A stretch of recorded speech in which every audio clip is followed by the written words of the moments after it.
Christophe Bertrand, vous aussi, comme Stéphane Bonnat, vous faites du chocolat équitable, mais sans avoir le label commerce équitable. Pourquoi ce choix? Comme Stéphane Bonnat, j'aime bien la comparaison, mais je crois que je ne lui arrive pas à la cheville.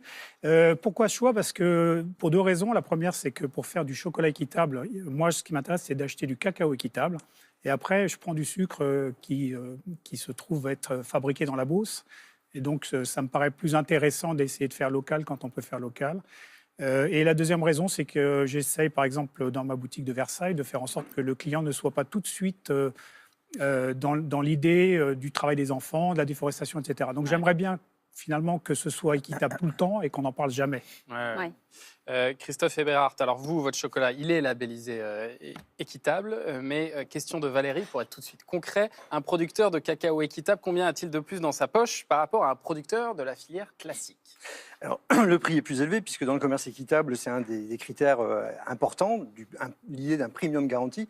Nous, aujourd'hui, nos chocolats, alors que le prix du marché est environ à $2000 la tonne aujourd'hui, les prix sont relativement bas, nous achetons nos cacaos autour de 4000 à 4500 $ la tonne. Donc, ce sont des cacaos bio, équitables, et qui sont donc achetés plus cher aux producteurs, et le prix à la coopérative et aux producteurs sont plus élevés. Avec un prix qui est fixe dans le temps, c'est ça? Un prix qui est fixe dans le temps, voilà, qui est fixe, qui est stable, parce que la stabilité du prix est quelque chose de très important. Mais pas seulement, ce qui est important aussi, c'est d'autres critères du commerce équitable. Rappelons les fondamentaux, c'est aussi le prix minimum garanti, évidemment, et le préfinancement des récoltes, parce que nous nous adressons à des coopératives et non pas à des individus. Donc on achète auprès de groupements de producteurs, d'organisations de paysans. Et pour pouvoir collecter leur cacao, il leur faut un préfinancement des récoltes et puis surtout un achat direct auprès de ces producteurs avec un engagement de la part de l'entreprise équitable sur le long terme, sur plusieurs années. Donc ça veut dire, là, vous nous disiez par rapport au cours actuel que vous l'achetez quasiment 2 fois plus cher que le cours actuel. Ça veut dire qu'au final, pour le consommateur, le prix de la tablette sera 2 fois plus cher que... Non, bien sûr que non. Au consommateur, le produit est... aujourd'hui, nos tablettes sont vendues entre 2,30 environ 2,30 € la tablette. Donc on est sur des prix proches à qualité équivalente de ce qu'on trouve sur le marché, à mon sens. Je vois qu'il y a sur la table là, des produits de grandes marques. Lorsqu'elles se positionnent sur des créneaux un peu plus qualitatifs, elles arrivent souvent à ces prix-là. Donc le prix est un peu plus cher, mais ça ne nous empêche pas de payer un prix significativement plus important aux producteurs. D'accord, mais vous, le prix d'une tablette, c'est quoi? Ça va être 20-30% plus cher à peu près en magasin, c'est ça? Eh bien, à qualité égale, ça dépend de quoi on nous compare. Oui, on est au maximum, voilà, vous voyez 2,30 € la tablette. Vous voyez, c'est des cacaos de qualité, bio, équitables. Ouais, c'est à peu près la fourchette de prix. Et quand vous dites que le prix est stable, est-ce que ça veut dire que si demain, la tonne de cacao passe à 6 000 €, par exemple, on dit qu'on va manquer de cacao demain, est-ce que vous allez rester à 4 500 et que du coup, le chocolat équitable sera moins cher que les autres? Non, si les prix devaient monter, il serait peu probable qu'ils montent à ces niveaux-là. Mais si les prix montent, le principe du commerce équitable, c'est évidemment de payer le prix du marché, plus une prime de développement, plus une prime bio et équitable. Donc on suit l'évolution des cours. Mais aujourd'hui, voilà, les cours sont tellement bas que finalement, on paye effectivement à l'exportation à des prix qui sont plus du double. Vous, Christophe Bertrand, depuis 2 ans, vous vous êtes lancé dans l'aventure du cacao équitable. Vous avez participé à la création d'une coopérative de producteurs au Cameroun. Comment est né le projet? Racontez-nous. C'est né sur Facebook. C'est une dame qui s'appelle Aristide qui, au Cameroun, a trouvé qu'Aristide et la reine Astrid, il y avait une proximité de nom.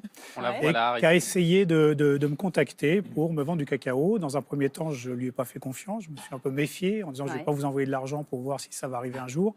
Alors qu'elle s'est endettée quasiment d'1 an de son salaire pour payer les frais de transport. Il m'a envoyé 200 kilos de fèves de cacao. Ça, c'était en 2017. Et je me suis dit, je ne lui ai pas fait confiance. Elle a eu totalement confiance en moi. Donc, je lui dois au moins quelque chose, c'est d'aller leur rendre visite. Et on est parti avec 3 confrères il y a 2 ans. On est allé dans ce petit village où il faisait 300 kilos de cacao par hectare. Le lendemain, on visitait une coopérative qui faisait 1,5 tonne hectares. Donc, je me suis dit, il y a moyen de les aider. Et donc, c'est comme ça que m'est venue l'idée de les aider pour développer la fermentation du cacao. Alors, c'est un peu technique. La fermentation, c'est un peu comme le fromage bleu. Il faut qu'il y ait des petits champignons bleus qui se développent dans le fromage pour que ça ait du goût. On va dire que la fermentation, c'est un peu la même chose. Or, 90% du cacao dans le monde entier n'est pas fermenté, ne subit pas de fermentation. C'est trop long, quoi. C'est trop long, c'est trop techniquement compliqué. Donc, ça coûte cher. Mais c'est ça qui développe les arômes du cacao. Et c'est ça qui fait que le chocolat prend du goût. Et donc, c'est ça qui fait qu'à la fin, le chocolat prend de la valeur aussi. Je pense que l'industrie ne voudrait pas que le chocolat ait trop de goût parce que ça pourrait vous déranger, les consommateurs. Ah oui, on Donc, il s'habitue, faudrait que ce ouais. soit voilà, suffisamment rond. Donc, en fait, l'industrie, ça le... Et donc, ça veut dire que vous êtes allé là-bas pour apprendre, pour former. Et Ouais. maintenant, vous achetez aussi le cacao Voilà, là-bas? on les a formés. Je les ai aidés à financer des bacs de fermentation, des clés de séchage. Et ensuite, alors je vais un petit peu plus loin que tout ça. Aujourd'hui, j'accueille le mari d'Aristide Ouais. pendant 4 mois. On a réussi à lui obtenir un visa. L'idée, c'est de le former à torréfier, à faire du chocolat pour ensuite, dans quelques mois, lorsqu'il retournera au Cameroun, je vais l'aider à monter une chocolaterie artisanale pour qu'il fasse avec du cacao camerounais du chocolat pour les Ouais. Camerounais. Et ce qui est formidable, c'est qu'aujourd'hui, votre chocolat camerounais, comme vous êtes en circuit direct, bah, vous ne l'achetez pas vraiment plus cher, quoi. Je le paye 2 fois et demi le prix auquel ils sont habitués Ouais. de recevoir. J'ai amené, avec la Confédération des chocolatiers, plusieurs de mes confrères là-bas. J'ai fait 2 tonnes l'année dernière tout seul. Cette année, on va en prendre 12 tonnes dans le village. Et l'année prochaine, on espère pouvoir en prendre 40 tonnes.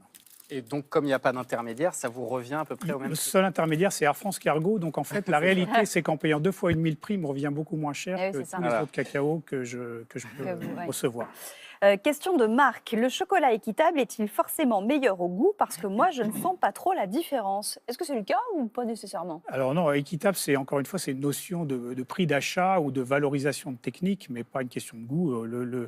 Ce qui donne le goût du cacao, c'est la fermentation. Donc vous pouvez avoir du cacao qui est labellisé équitable, qui a subi une fermentation dans le pays producteur. C'est le cas d'Eticab, je pense, dans tous les cacaos qu'ils achètent. Et puis il y a d'autres marques du commerce équitable qui pourraient acheter du cacao non fermenté, auquel cas ça n'aura pas de goût. Vous, Christophe, d'où viennent vos chocolats en général? Ben, Il nos y chocolats a plein de- proviennent de différents peu pays dans lesquels se trouvent des coopératives, puisque nous achetons auprès de coopératives de petits producteurs, et donc pas à des personnes individuelles, mais à des groupes de producteurs. Dans des pays où on pratique principalement l'agroforesterie, dans des pays comme l'Équateur, comme le Pérou, qui sont des pays qui disposent aussi des variétés anciennes, qui sont des variétés, puisque le cacao est né dans cette région-là du monde, dans les Andes, et donc on a... les paysans, les petits paysans, les plus petits des producteurs, ont souvent pas intégré les variétés modernes, les hybrides, etc., et ont gardé des variétés anciennes, un peu comme dans le vin, parce que c'est l'équivalent des cépages. On arrive à trouver, en fait, dans les coopératives de petits producteurs, des cacaos d'excellente qualité, parce qu'ils ont ces variétés anciennes, comme en Équateur, cette fameuse variété nationale, ou au Pérou, les variétés natives d'Amazonie. Et on arrive donc à avoir des goûts particuliers. Très différent d'une puisque- tablette à l'autre. Ouais. voilà, et le commerce équitable aujourd'hui contribue à ça, à faire exister des terroirs, des cacaos d'origine très différents finalement des produits industriels habituels, puisqu'on fait découvrir vraiment le goût du cacao d'Équateur ou du Pérou ou d'Haïti, qui sont les principaux terroirs de ces cacaos. Et les autres ingrédients? Pardon, Victor. vas-y. Celui qu'on mange ici, il vient pas du Pérou, etc. Il vient d'où? Celui qu'on connaît, nous, le goût qu'on connaît. Le plus souvent, le chocolat qu'on achète en supermarché, on ne sait pas d'où il vient. C'est-à-dire qu'il est en fait même pas issu d'où il vient. d'un mélange d'origine, mais sans que vraiment on sache de quelle est l'origine. Donc, le fait Rassembler de pour faire en faire un une goût gamme de standard. cacao d'origine comme cette gamme-là, ça permet effectivement de faire découvrir aux consommateurs le goût qu'a le cacao d'Équateur, du Pérou, Ouais. du Nicaragua ou de Côte d'Ivoire, et de pouvoir apprécier, comme les vins, chacun des cacaos de ces terroirs. Et leur caractère. Et les autres ingrédients comme le lait ou le sucre, est-ce qu'ils sont aussi équitables? Alors le sucre est évidemment équitable, puisque dans les cahiers des charges du commerce équitable, les ingrédients venant du Sud doivent être équitables. Après, il y a d'autres ingrédients comme le lait ou parfois certains ingrédients que nous mélangeons comme les inclusions. Parfois sont du commerce équitable. Je vois un chocolat au quinoa. Qui est du quinoa du commerce équitable, alors que la rhubarbe, c'est de la rhubarbe séchée qui vient d'ici, qui est bio et qui, elle, n'est pas équitable, Ouais. mais qui est de la Ouais. rhubarbe bio quand même. Ouais. Question de Céline maintenant. Aujourd'hui, quand on achète une tablette de chocolat, toutes les marques se disent vertueuses, ça c'est vrai, avec les producteurs, et il y a des labels partout. Qui croire au final? Vous avez quoi comme symbole sur vos étiquettes? Nous, on utilise donc le label, le symbole des producteurs paysans, qui est un label porté par les producteurs, qui appartient aux producteurs du commerce équitable, qui est né en Amérique du Sud, qui est basé au Mexique. Et donc, c'est les producteurs qui sont propriétaires du cahier des charges, c'est-à-dire qu'eux qui définissent les principales règles. Par exemple, on parlait de prix minimum garanti.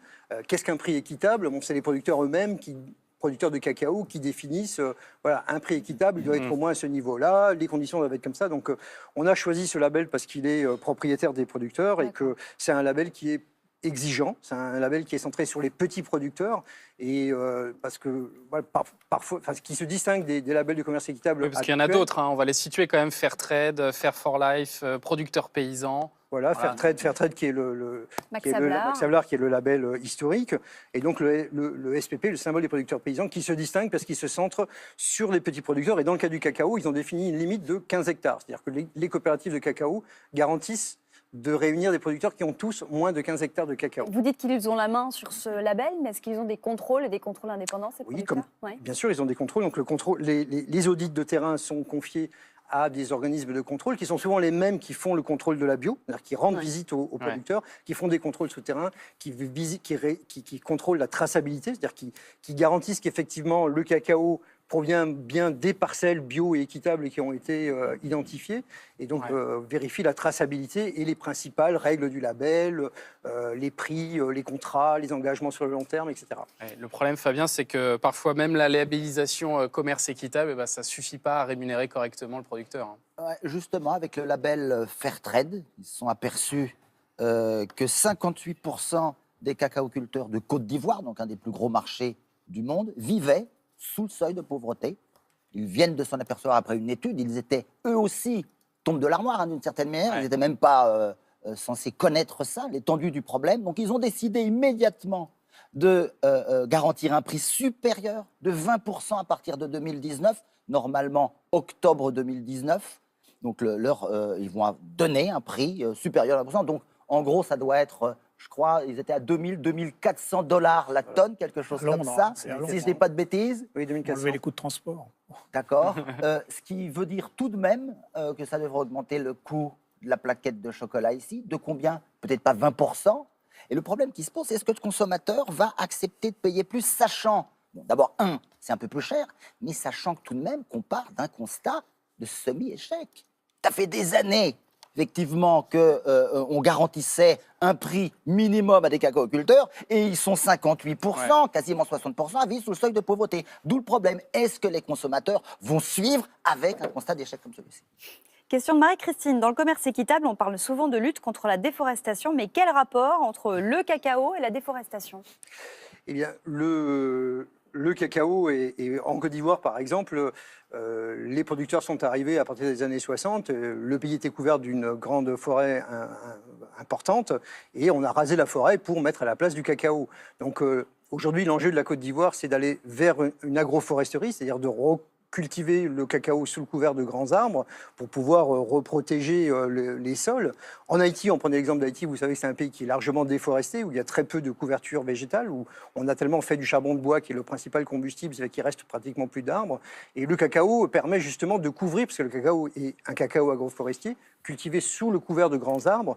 Et donc on recouvre les sols et en fait, le cacao, non seulement en Haïti, permet d'avoir de la richesse, d'avoir du revenu, mais permet également de couvrir les sols et de protéger contre l'érosion. Et vous nous disiez d'ailleurs, Christophe Bertrand, que pour vous, c'est le meilleur chocolat, hein. C'est le chocolat haïtien. Chocolat haïtien, oui. Si je peux rajouter un tout petit quelque chose sur la déforestation, il me semble qu'aujourd'hui, on a des messages sur la pénurie de cacao qui, malheureusement, joue un rôle très important sur la déforestation parce que, justement, les pays comme la Côte d'Ivoire s'affolent de ce message qui n'existera jamais. Il n'y aura jamais de pénurie de cacao, à condition qu'on accepte de payer suffisamment les planteurs. On aura une pénurie de cacaoculteurs, ça c'est vrai, parce qu'en fait, ils se désintéressent de la cacaoculture. Mais dès lors que les Chinois ou nos amis asiatiques, qui pour l'instant, à ma connaissance, ne s'intéressent toujours pas tant que ça au cacao, vont s'y mettre, eh bien, on sera obligé de payer un peu plus cher, et c'est tant mieux, parce qu'à partir de là, des cacaoculteurs vont se remettre à planter leurs arbres et à tailler les arbres. Et notamment, ils obtiendront sur les mêmes surfaces de culture beaucoup plus de cacao. Aujourd'hui, effectivement, s'ils plantent en plein soleil, le cacaoyer va donner 3 fois plus de volume, mais pendant 5-6 ans, puis après, l'arbre va mourir. Donc, c'est catastrophique. Et juste un dernier mot, le commerce équitable, c'est aussi des projets sociaux pour les producteurs. Vous vous êtes impliqué, vous, sur le terrain? Beaucoup, oui. De la première façon, c'est que, par exemple, on est allé cet été avec 2 de mes enfants et puis une dizaine de jeunes de mon village. On est parti dans le village de Nkog et Kogo au Cameroun, où j'ai monté cette petite coopérative. On a refait entièrement l'école. On a réussi avec systèmes de financement participatif à trouver un petit peu de sous. Et on a fait une aventure assez extraordinaire pendant 15 jours. Et puis, voilà, également avec la Confédération des chocolatiers, on a mis en place un label qui s'appelle Chocolatier engagé et qui s'engage à essayer de rémunérer de façon vertueuse et simple les cacaoculteurs, notamment au Cameroun. Donc ça sert à ça également, le commerce équitable. Merci beaucoup en tout cas d'être Merci. venu sur ce Merci plateau et merci à Ghislain Beaugrand-Gérin qui vous y a invité.